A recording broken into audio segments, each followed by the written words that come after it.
Bastards. Today I want to talk about a subject that is very much underestimated or not that much talked about in according to prepping, uh, which is talking about sleep. Sleep is a very necessary to for a human to proper functioning. Uh, Normally, people need about between 6 and 8 hours sleep for proper functioning in everyday life.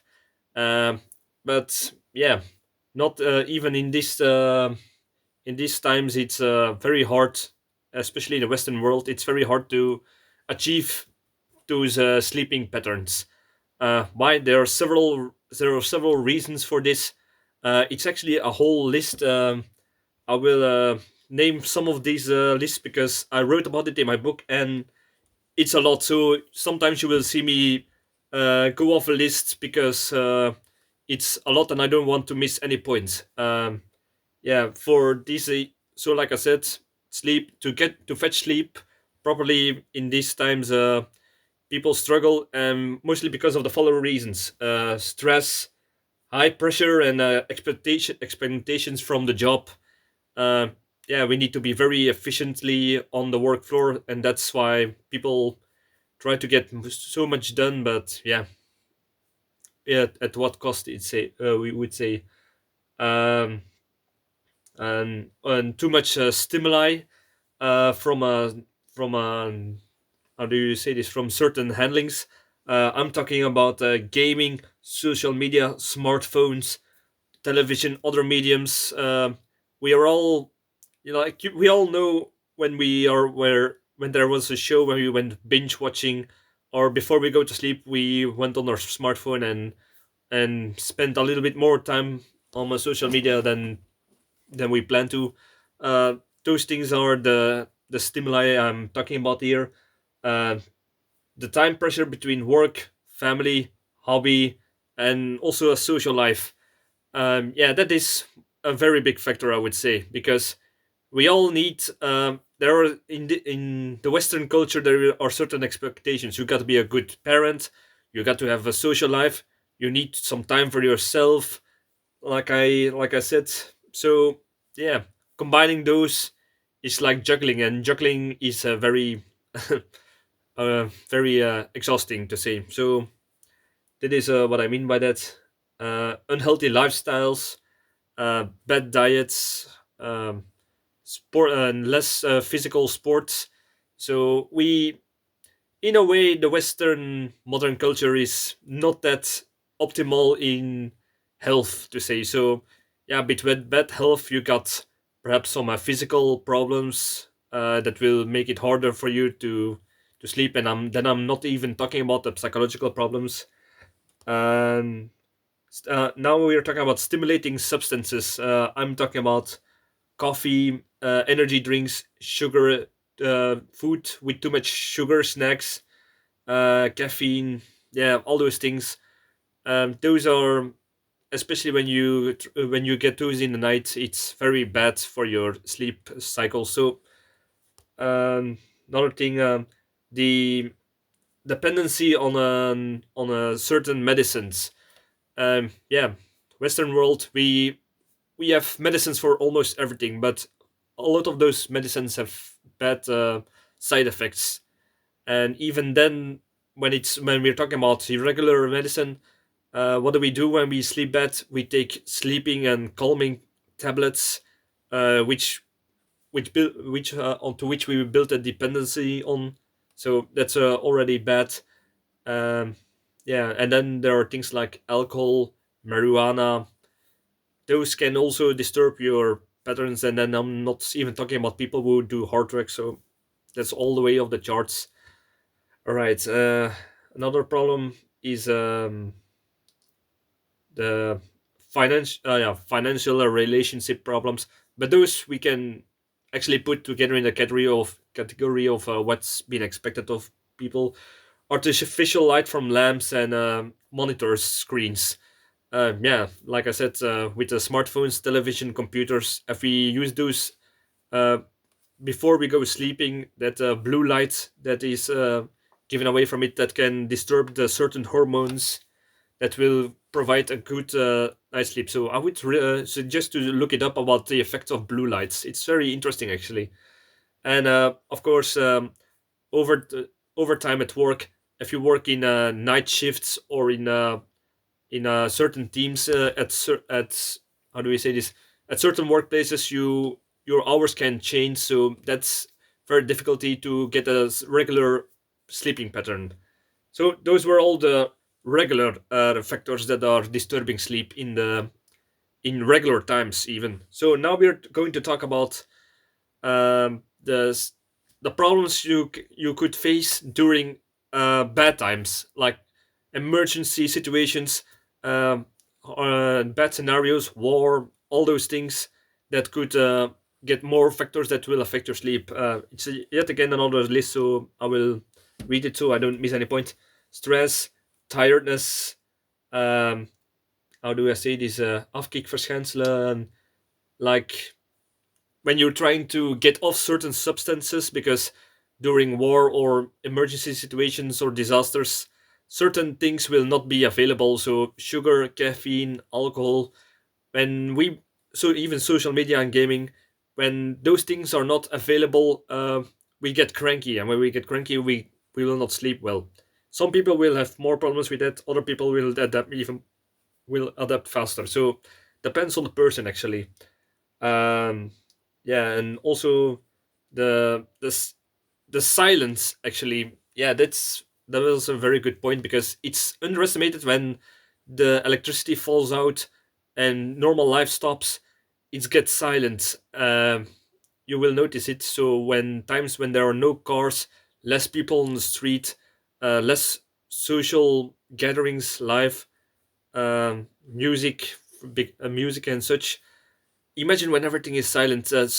It might sound weird to some people, but some people cannot handle that. Some people need to be stimulated in such a way, but when that's gone, they will get stressed. They get a sort of stress, and that will start to affect their sleeping cycles and patterns, or the way they. It brings a certain stress that will affect your sleeping patterns. Is what I'm trying to say.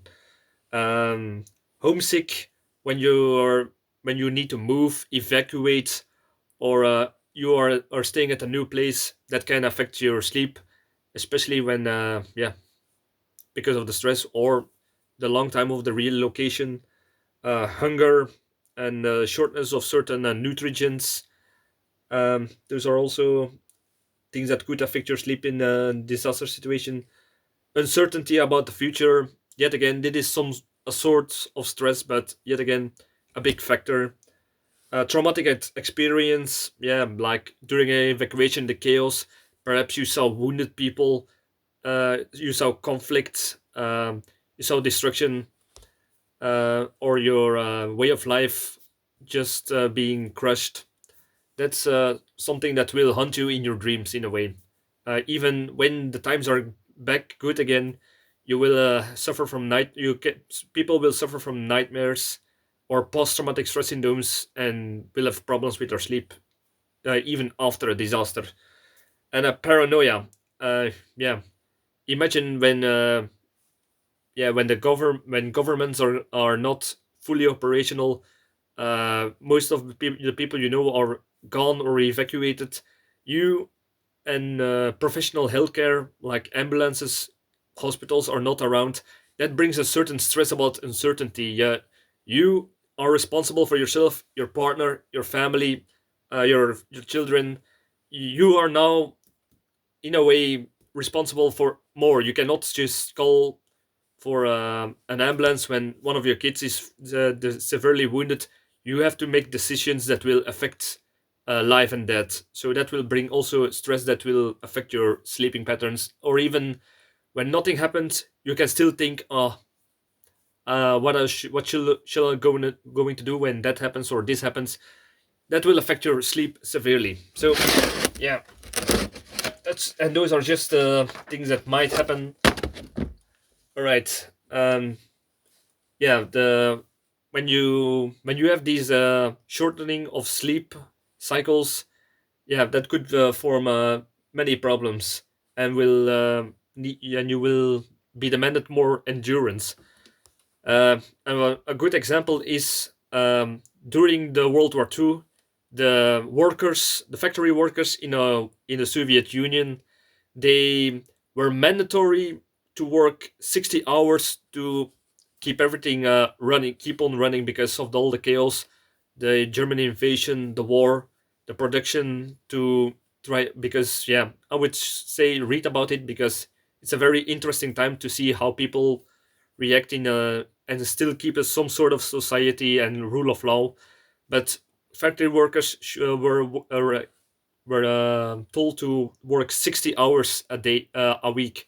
Imagine that most people work 38, 38, 45 between those hours regularly, and that's when under good uh, circumstances.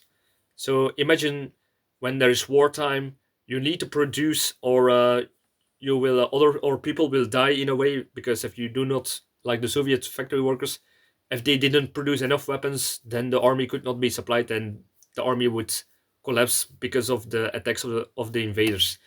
So in a way, that brings a lot of stress, physically, mentally, psychology, and yeah, you will, and that's even without overtime, because sometimes some places they demand even more because they were closer to the front or in certain production.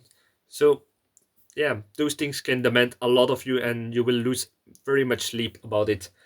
The longest time that somebody has been without sleep was 11 days, and 11 days 6 hours, I think, could be more or less, and 24 minutes. It was a student that did an experiment, and yeah, that was the maximum that ever recorded that somebody was without sleep, and he had needed all the help in the world to achieve that. So, and even after that, he had a lot of mental and physical problems because of that, trying to reach that record. So that's something to think about as a maximum.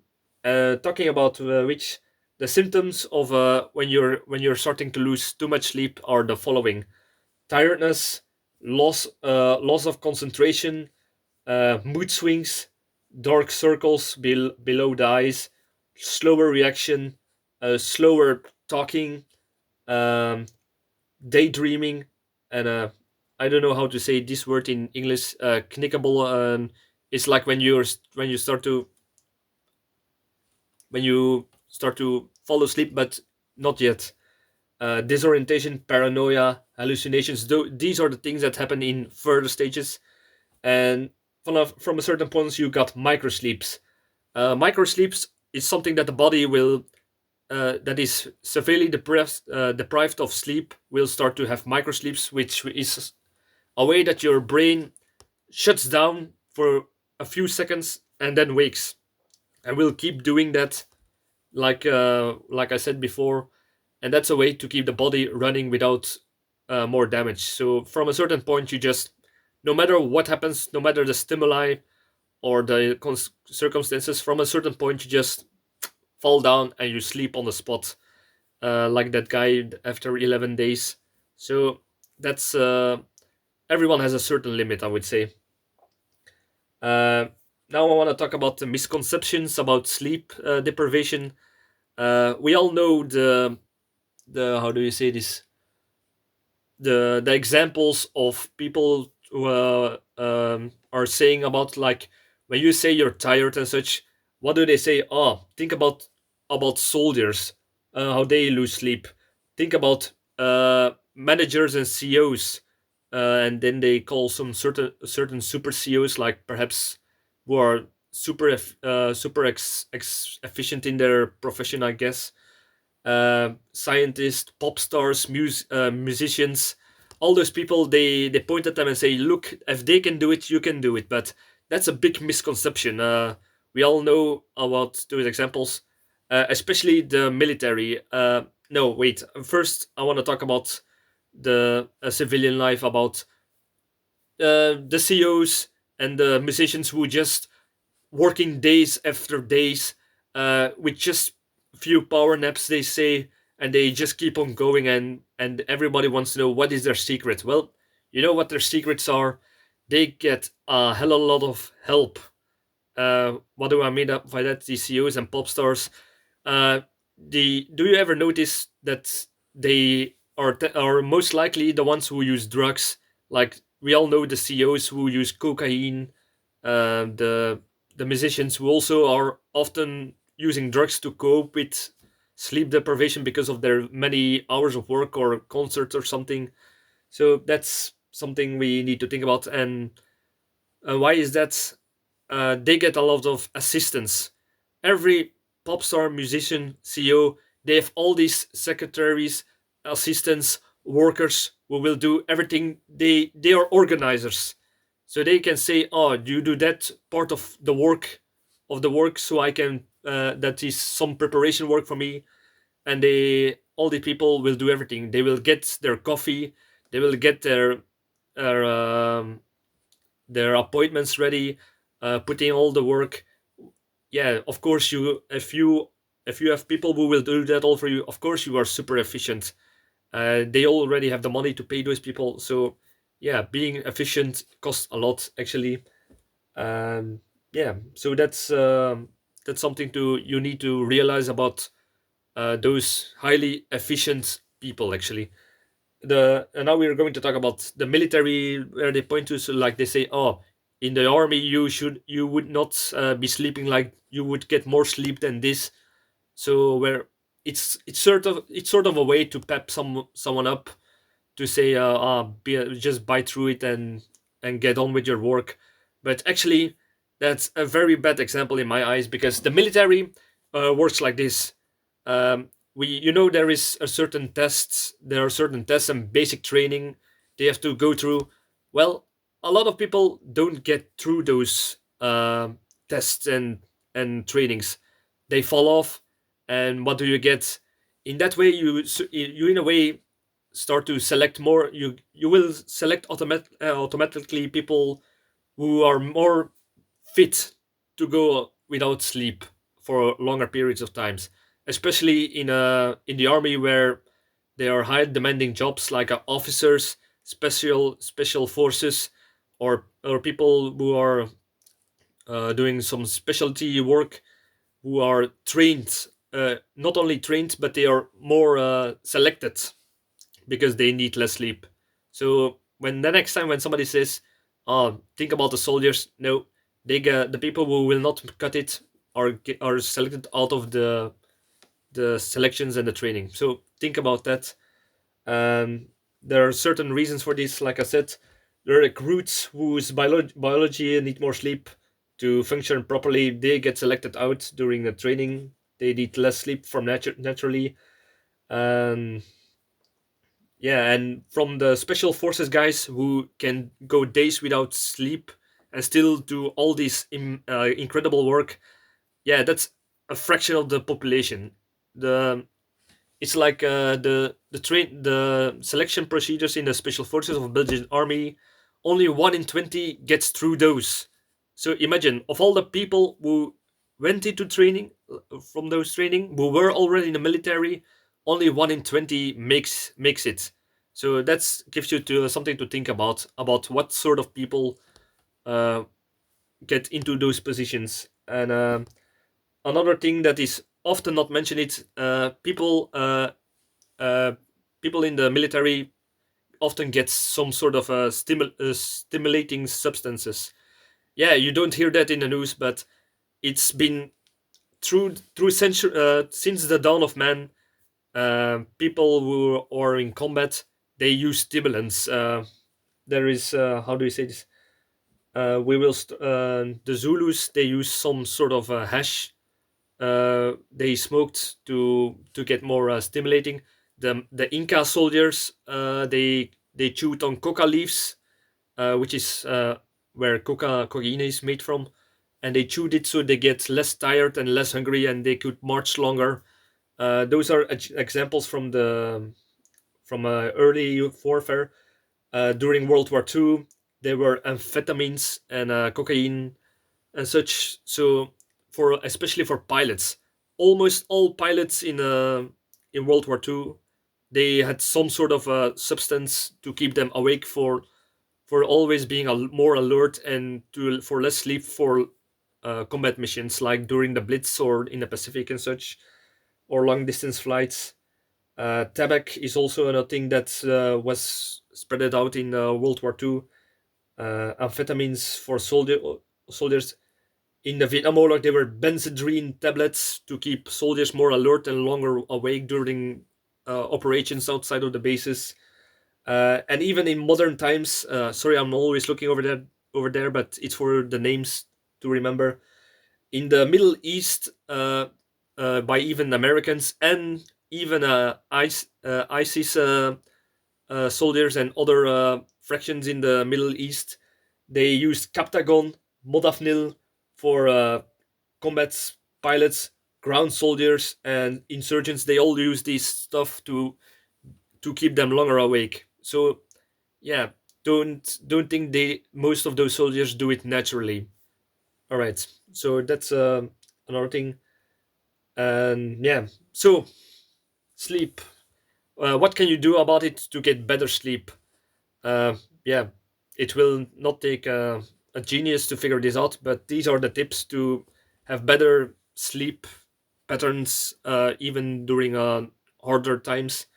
Always try to get a sleeping rhythm that is between 6 and 8 hours without being disturbed. So a good a good change of the guard to say is very important when things are need to be done for like keeping watch during a bug in or a bug out situation.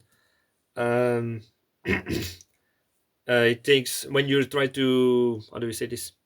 Try to adapt to a new situation. Usually, it takes three days before your biological clock and inner is adapted to that way of sleeping cycles.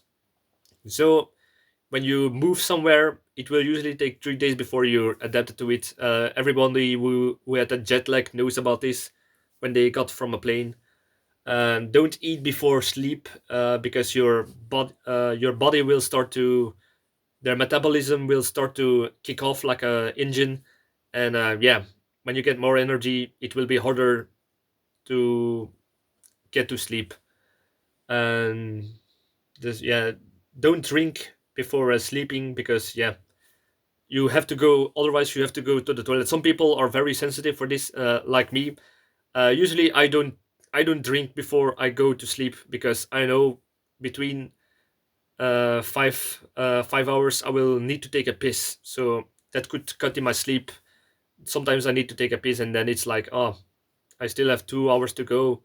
What a waste! And then it's kind of for me it's not a problem, but for most people it's hard to get back to sleep again for such time. And yeah, also don't try to drink or eat or drink something with caffeine and sugar before you go to sleep because yet again your metabolism or those substances will keep you off getting into sleep. Don't use drugs like marijuana to get into sleep. Yeah, people say, yeah, I sleep very good because of it, but there's a bit different difference between getting to sleep on a natural way and getting to sleep because of a substance.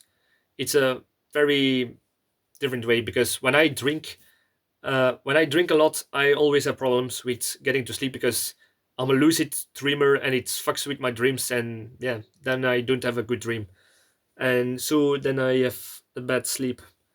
All right, read read a book before you go to sleep. Um, yeah, just like here perhaps just have some sleep. Just read a book or something. So or to play some games or something. Try to solve a puzzle or something. That's a very good way to get to sleep. Um, yeah, and most likely, less likely is don't use monitors, screens like smartphones, cell phones, computers, laptops. Like I said, because of the blue light that will mess up your hormones to get into sleep. Try to meditate and try to sleep without stress. There is a good saying which sounds like how does it go is again? Worries are hope is a good breakfast but a bad at dinner or something. Which means like it's better to it's better not to go to bed with worries to say. So yeah, it might sound stupid, but and try to find a comfortable place to sleep without light or noise. So when you're trying to get to sleep, yeah, a good bed, of course, and a place without sound, without too much noise. When you hear cars driving by, just lock the windows or something that you will hear it less. Sometimes people sleep better with earplugs. So earplugs are a good way to, in a way, to get ensure a good sleep, and perhaps some good, like I said, the light. Some people need to sleep during the day because of their jobs or something, or when you need to sleep during a bug out situation, the light can disturb you, some people. So just like they use on a plane, so one of those blindfolds, and they don't get disturbed by any lights because sometimes they are in small spaces with other people who are using computer or something, so that light can disturb somebody who is sensitive for light. So uh, a nightshade is a very good solution for that. All right. Yeah, those are the tips for trying to get to sleep. Now we're getting to the tips to how do you say this?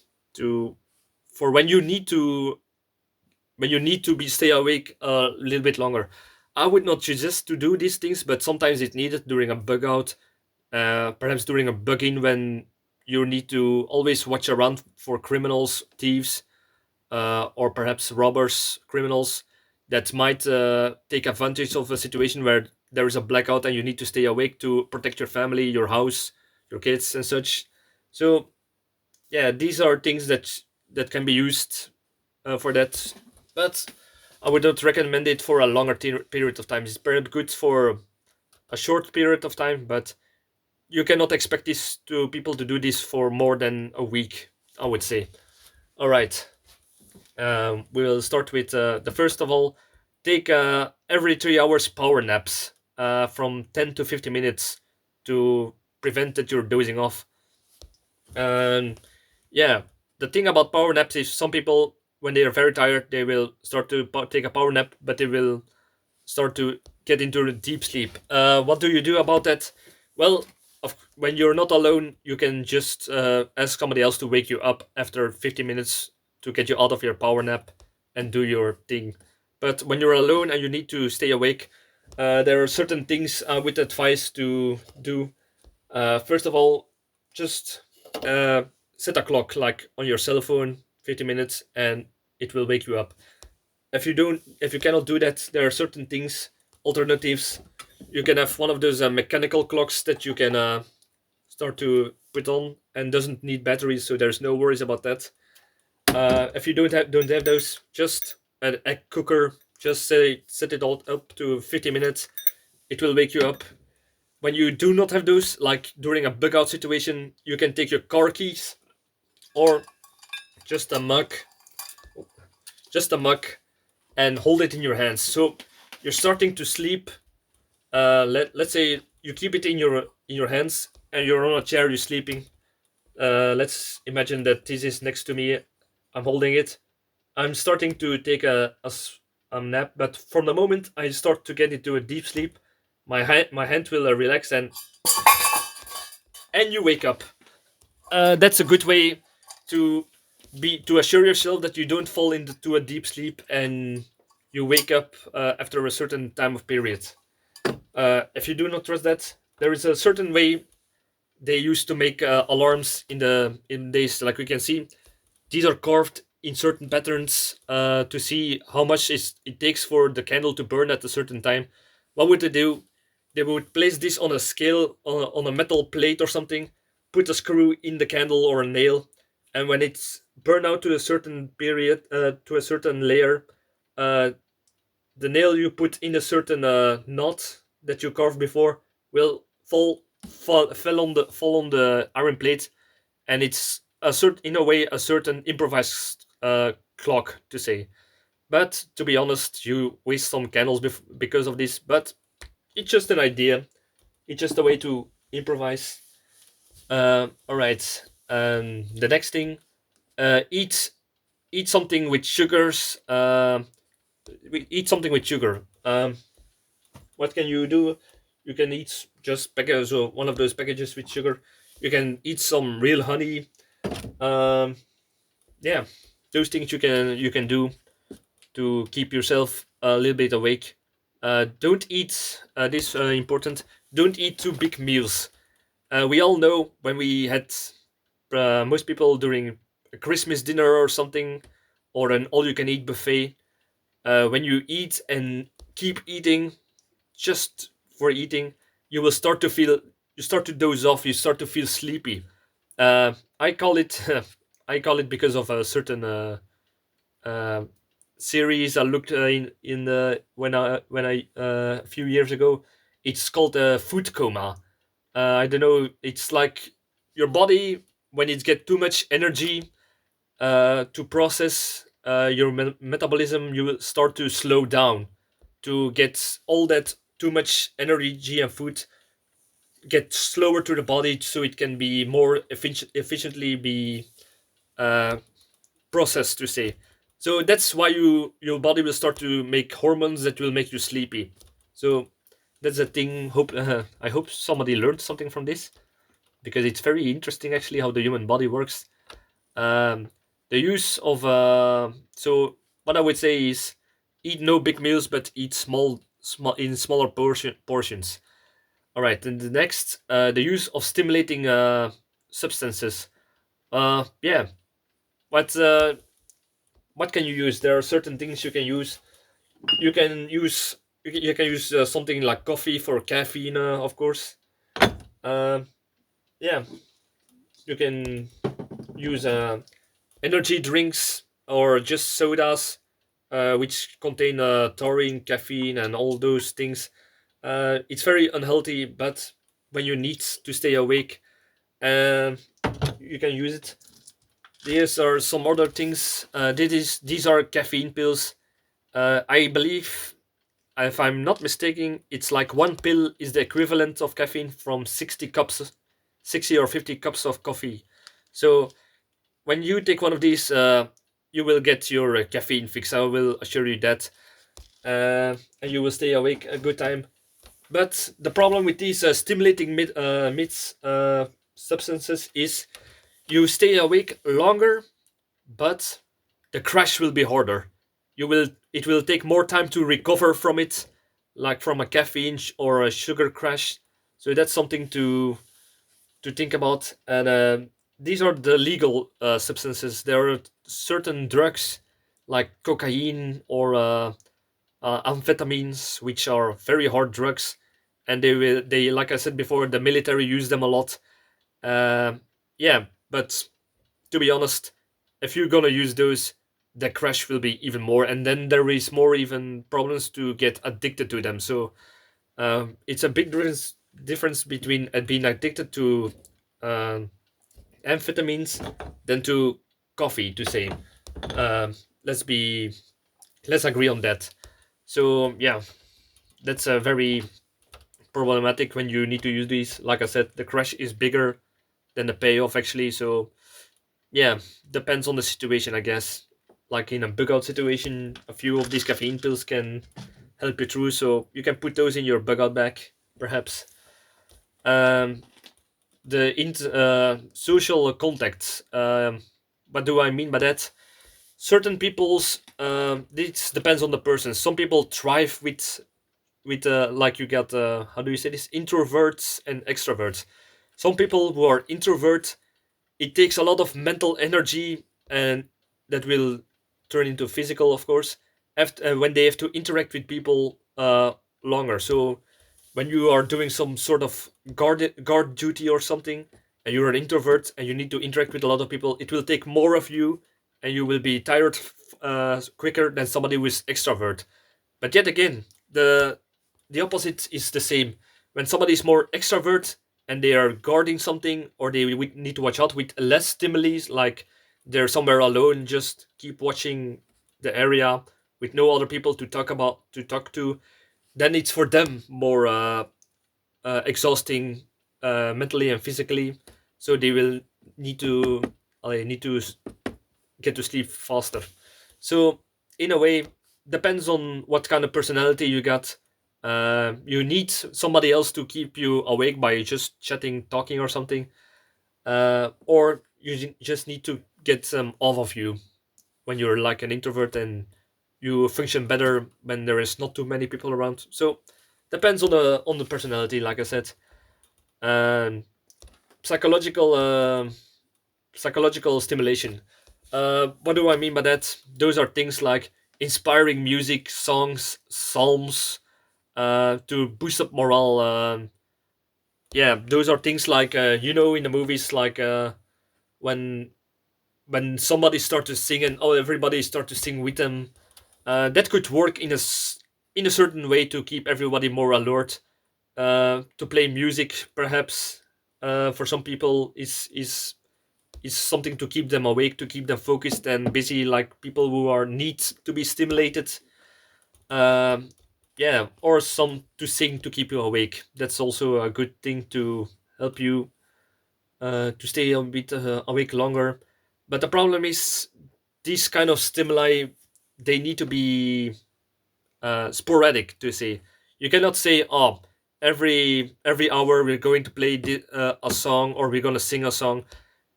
This kind of stimuli only works when it's more happening like a surprise. Um, yeah, otherwise the surprise is actually the part that will keep you awake. The anticipation um, is the thing that will fire up your engine to say, all right. The next thing is some alarms, um, a regular alarm, like, yeah, like I said before, with how do you say it? What did I say? With clocks that will start to give an alarm after a certain period of time, or you can just do it so for other people. Somebody can start to clank with a pen or something at a certain time, or play some music to make sure that everybody is a little bit alert and the people who doze off are getting awake. Yet again, this need to be sporadic and not at certain intervals. Um, yeah, there's one last, and I know many people will find this very bonkers, but hot, spicy sauce under your eyes. I do not mean in your eyes, but beneath your eyes. We all know when we worked with spicy peppers, jalapeno peppers, or hot sauce, spicy sauce, herbs. When it touches a certain, how do I say this, certain um yeah, what is the word again, that you certain parts of the body that are very sensitive, like the lips. When we touched our willy after going to take a leak after touching something very spicy, we all know how that feels. uh, yeah, those body parts will be start to burn. But when you feel sleepy, we all know the dark circles beyond the eyes. We all know how it feels. But when you put some sauce, hot, spicy sauce underneath it, and I don't say in your eye, but like just beneath it, this will start to feel burning, and that sensation will keep you a little bit awake a little bit longer. It might sound bonkers, but it really works actually. I tried it, and yeah, you just need to watch out that you don't put it in your eyes. So that's all you need to think about. All right. Yeah, those are my tips for staying awake instead of when you need to get a good night rest. You need to take these tips in consideration according to your own body, your own health, and depending on the situation. So that's your own judgment to make.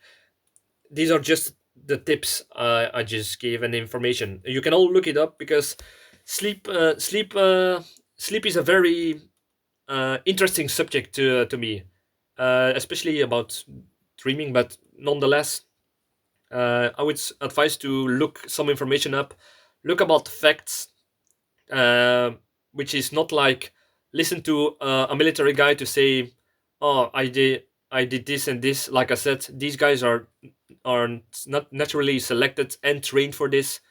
I'm talking about people who just the scientist to say what's good and what's bad for or what kind of situation in sleep deprivation to get a good night of sleep or get bad to stay awake even longer. So depends on all it. I hope you learned something from this. Leave a like, subscribe, yeah, share it with other people and think, ask what they think about it. Could be a very interesting conversation starter. Yeah, so thank you for watching and see you in the next video.